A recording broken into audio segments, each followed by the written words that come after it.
మీరు నమ్మలేరు కానీ ప్రపంచంలో కొన్ని విషయాలు మనకు తెలియకుండానే జరుగుతూ ఉంటాయి. మన కళ్ళ ముందే ఉన్న వాటి వెనక ఉన్న అసలు కథ మనకు అర్థం కాదు. ఇలాంటి ఒక కథ ఇది.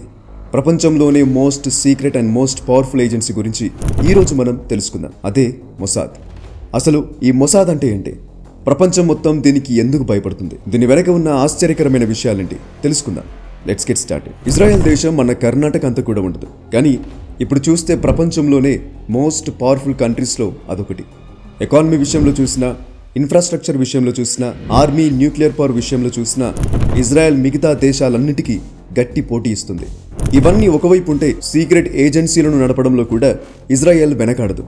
మన ఇండియాకి రా, అమెరికాకి సిఐఏ, రష్యాకి కేజీబీ, ఇంగ్లాండ్కి MI6 ఉన్నట్లే ఇజ్రాయెల్కి మొసాద్ ఉంది. అన్ని దేశాల్లాగే మామూలుగా ఏదో ఒక సీక్రెట్ ఏజెన్సీ ఉండాలి కదా అని పెట్టుకోలేదు వాళ్ళు.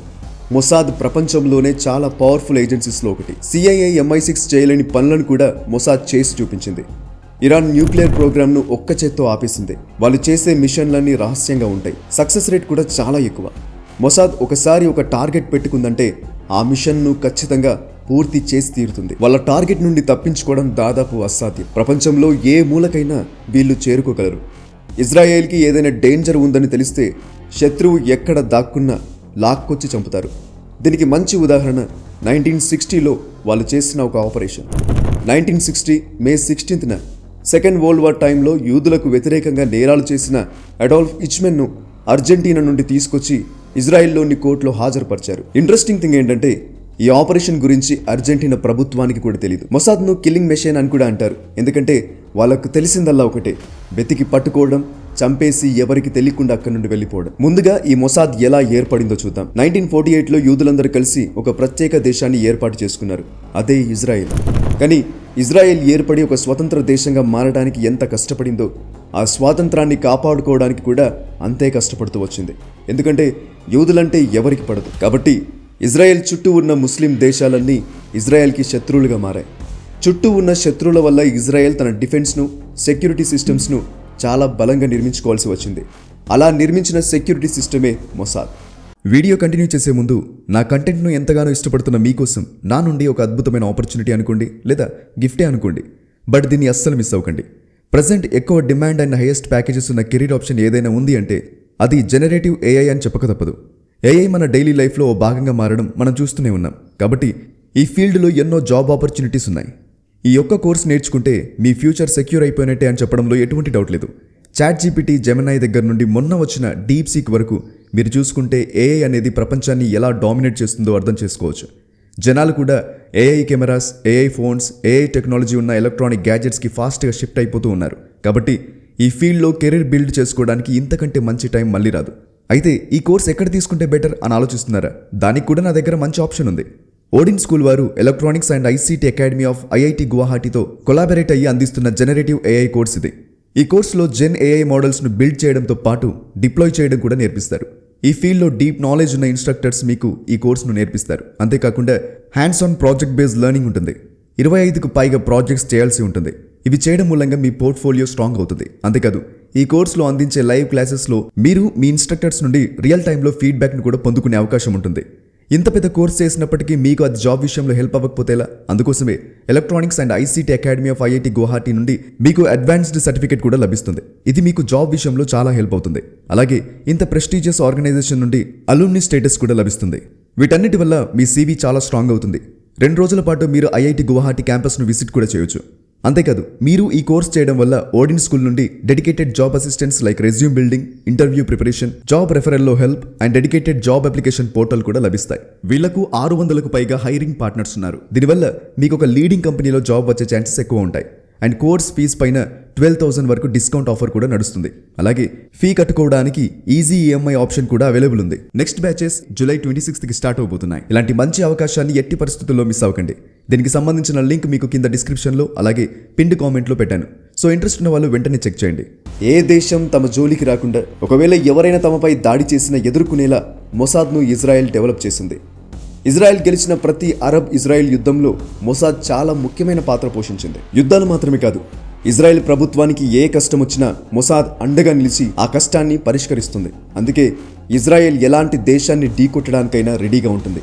ఎందుకంటే వాళ్ళ వెనుక మొసాద్ ఉంది. ఈ ఏజెన్సీ ఏర్పాటు చేయాలనే మొదటి ప్రపోజల్ను రూవెన్ షిలోవ్ అనే అతను ప్రధానమంత్రి డేవిడ్ బెన్ గురియన్కి చెప్పాడు. డేవిడ్కి ఈ ఏజెన్సీ ఐడియా నచ్చడంతో 1949 డిసెంబర్ 13న ఇంటెలిజెన్స్ ఏజెన్సీని ఏర్పాటు చేశాడు. దీనికి డైరెక్టర్గా రూవెన్ షిలోవ్నే నియమించారు. మొదట్లో ఈ ఏజెన్సీ పేరు సెంట్రల్ ఇన్స్టిట్యూట్ ఫర్ కోఆర్డినేషన్. 1951లో దీని పేరును మొసాద్గా మార్చారు. మొసాద్ అధికారికంగా 1949లో ఏర్పడిన, అనధికారికంగా ఈ ఏజెన్సీ 1930s, 1940sలోనే ఏర్పడింది. 1930sల చివర్లో హిట్లర్ యొక్క యూదు వ్యతిరేక కార్యకలాపాలకు వ్యతిరేకంగా కొంతమంది యూదులంతా కలిసి కొన్ని చిన్న చిన్న మిలిటరీ గ్రూపులను ఏర్పరచుకున్నారు. మరియు ఈ మిలిటరీ గ్రూపులన్నీ తమకు సహాయం చేయడానికి కొన్ని సీక్రెట్ ఏజెన్సీలను ఏర్పాటు చేసుకున్నాయి. అలా ఏర్పడిన సీక్రెట్ గ్రూపులలో ఒకటి హగానా. మరియు వీళ్ళు ఏర్పాటు చేసుకున్న సీక్రెట్ ఇంటెలిజెన్స్ ఏజెన్సీ షాయ్. ఈ షాయ్ను 1940ల ప్రారంభంలో ఏర్పాటు చేశారు. ఇజ్రాయెల్కు ఇండిపెండెన్స్ వచ్చాక ఈ షాయ్ యొక్క అడ్మినిస్ట్రేషన్ మరియు స్టాఫ్ మొత్తం కొత్తగా ఏర్పడిన మొసాద్ కింద పనిచేయడం ప్రారంభించారు. రూవెన్ షిలోవ్ 1952లో రిటైర్ అయ్యాక ఇసార్ హారెల్ మొసాద్ డైరెక్టర్గా అపాయింట్ అయ్యాడు.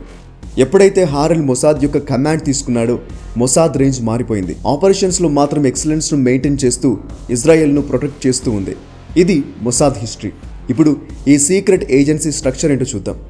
ప్రస్తుతం ఇజ్రాయెల్లో 3 ఇంటెలిజెన్స్ ఏజెన్సీలు ఉన్నాయి. మొదటిది సీక్రెట్ ఆర్మీ ఏజెన్సీ అమన్, రెండవది డొమెస్టిక్ సెక్యూరిటీ సర్వీస్ షిన్బెట్, మూడవది నేషనల్ ఇంటెలిజెన్స్ ఏజెన్సీ మొసాద్.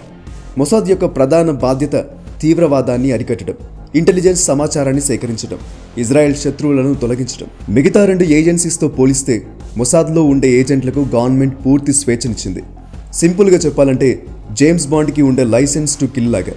వీళ్ళకు బడ్జెట్ లిమిట్ ఉండదు. వీళ్ళ powers, purpose, objectives, missions, roles ఇవేవి ఇజ్రాయెల్ గవర్నమెంట్ చేతిలో ఉండవు. 7,000 మంది స్టాఫ్తో ఉండే మొసాద్ బడ్జెట్ $2.3 బిలియన్. ఇంత పెద్ద బడ్జెట్ మరియు వర్క్ ఫోర్స్ ఉంది కాబట్టి మొసాద్ ప్రపంచంలోనే బెస్ట్ ఇంటెలిజెన్స్ ఏజెన్సీస్లో ఒకటిగా నిలిచింది. మొసాద్లో ఉండే ఏజెంట్స్ చాలా బాగా ట్రైన్ అయిన వారు. వీళ్ళు ఎలాంటి మిషన్ అయినా ఎంత కష్టమైన కండిషన్లోనైనా కంప్లీట్ చేయగలరు. మొసాద్లో జాయిన్ అవ్వడానికి ఏజెంట్స్ ఎన్నో టెస్టులు పాస్ అయ్యి కొన్ని నెలల పాటు కఠినమైన ట్రైనింగ్ తీసుకున్న తర్వాతే మొసాద్లో జాయిన్ అవుతారు. ప్రస్తుతం మొసాద్ హెడ్ క్వార్టర్స్ టెల్ అవీవ్లో ఉంది అండ్ దీని ప్రెజెంట్ డైరెక్టర్ డేవిడ్ బార్నే. మొసాద్లో మొత్తం 8 డివిజన్స్ ఉంటాయి. వీటిలో మెయిన్ డిపార్ట్మెంట్స్ వచ్చేసరికి కలెక్షన్ డిపార్ట్మెంట్. ఇదే అన్నిట్లోకి లార్జెస్ట్ డిపార్ట్మెంట్. దీంట్లో 30 నుంచి 40 మంది ఆఫీసర్స్ ఉంటారు. వీళ్ళు ఫారిన్ కంట్రీస్లో ఉండి ఇజ్రాయెల్ సేఫ్టీ కోసం పనిచేస్తూ ఇంటెలిజెన్స్ను గ్యాదర్ చేస్తూ ఉంటారు. స్పెషల్ ఆపరేషన్స్ డిపార్ట్మెంట్, దీన్ని మెట్సాదా అని పిలుస్తారు. వీళ్ళు చాలా sensitive assassinations, distractions and paramilitary యాక్టివిటీస్ని క్యారీ చేస్తారు. Political action and licensing department, వీళ్ళు ఫారెన్ రిలేషన్స్ అండ్ పొలిటికల్ ఆస్పెక్ట్స్ను చూసుకుంటూ ఉంటారు. లోహోమా సైకాలజిస్ట్ డిపార్ట్మెంట్, ఈ డిపార్ట్మెంట్ సైకాలజికల్ అండ్ యుద్ధాల్లో జరిగే క్రిటికల్ మిషన్స్ను క్యారీ చేస్తుంది. Technology department, advanced technology produce చేయడంలో ఈ డిపార్ట్మెంట్ వర్క్ చేస్తూ ఉంటుంది. ఇది మొసాద్ యొక్క స్ట్రక్చర్. ఇప్పుడు మొసాద్ చేసిన కొన్ని టాప్ ఆపరేషన్స్ ఏంటో చూద్దాం. జాగ్రఫికల్గా తీసుకున్న, పాపులేషన్ పరంగా తీసుకున్న ఇజ్రాయెల్ చాలా చిన్న దేశం. కానీ వీళ్ళ ఇంటెలిజెన్స్ అండ్ డిఫెన్స్ మాత్రం అమెరికా, ఇండియా, రష్యా లాంటి కంట్రీస్కి పోటీగా ఉంటుంది. ఇదంతా మొసాద్ వల్లే.